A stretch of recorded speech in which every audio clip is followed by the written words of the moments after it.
È giunto oggi in città, a bordo del treno Direzione Italia del suo partito, il segretario nazionale del PD Matteo Renzi.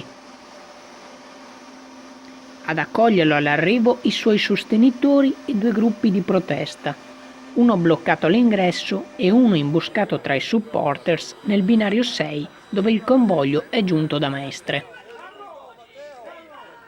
Nel contestare il leader, oltre ai fischi non sono mancati gli spintoni e sotto scorta Renzi si è diretto verso la tappa cittadina.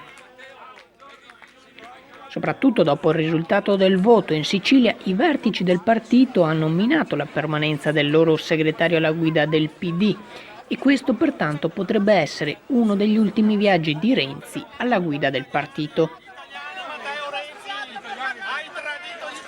Durante la tappa di Padova il segretario ha fatto visita all'Interporto insieme al sindaco Giordani, a cui ha dato rassicurazione circa i 2 finanziamenti per le nuove linee del tram. Il treno, in composizione di 2 motrici Frecciabianca e 5 vagoni, ripartirà ora alla volta di Rovigo. Zwische Channel News, Padova.